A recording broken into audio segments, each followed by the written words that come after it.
Welcome back to The Price of Business. I'm your host, Kevin Price, talking to you about you and your business. Going to chat with Greg Bustin. He's with a company called Bustin.com, and a leadership development and strategic planning consulting firm.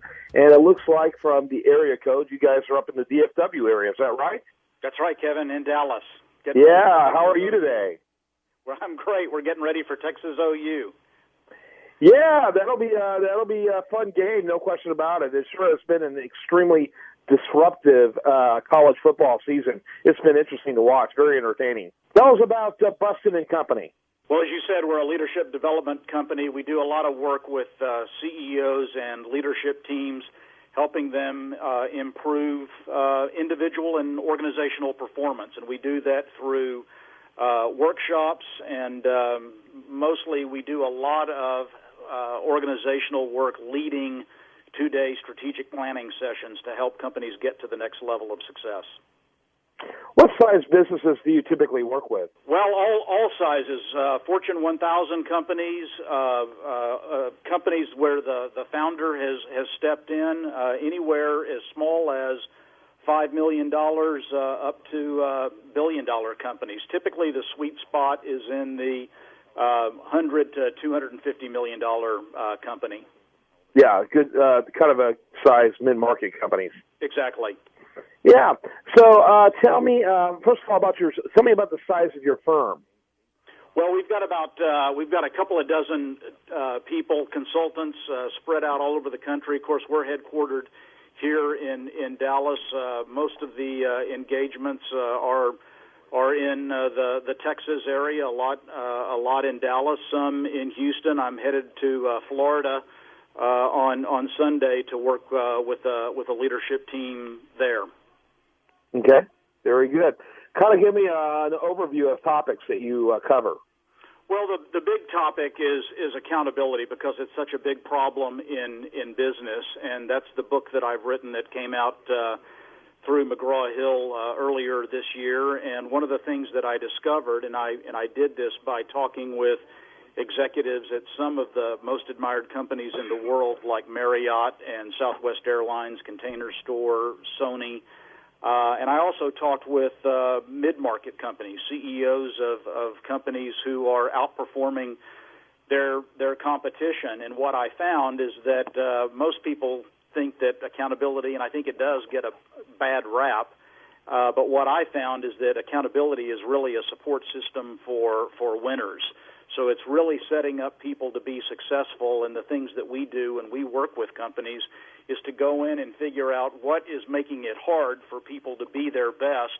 Let's get those things fixed, and let's get everybody literally on the same page to hold one another accountable so that we can move to the levels of success that everybody says they want.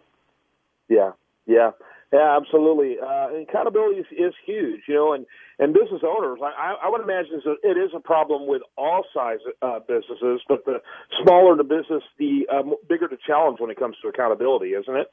Well, it is, and I think that one of the things that people think is that they think that everybody understands where it is that we want to go, that everybody has the same definition of success. And what I find is that, generally speaking, people do have the same desires for success, but without being more specific, then we end up making assumptions. We end up playing the blame game. And so my big mantra is that clarity creates confidence. So the clearer we can be about what it is that we want, the clearer we can be about what we expect of others, then the clearer we can be in terms of holding one another accountable to the agreements that we've made. Mm-hmm. Yeah, absolutely. Makes a lot of sense. So for the solopreneur or the small business owner, how does he obtain accountability?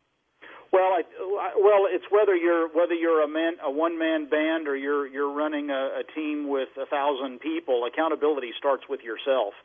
So I think the first thing that you have to do is to understand what it is that you stand for, what it is that you want, and how your beliefs are going to show up as you move forward trying to get what it is that you say you want. So I think, the first thing is you got to be true to yourself. And so you've got to be honest with yourself. And frankly, what accountability is all about is I can't really hold you accountable.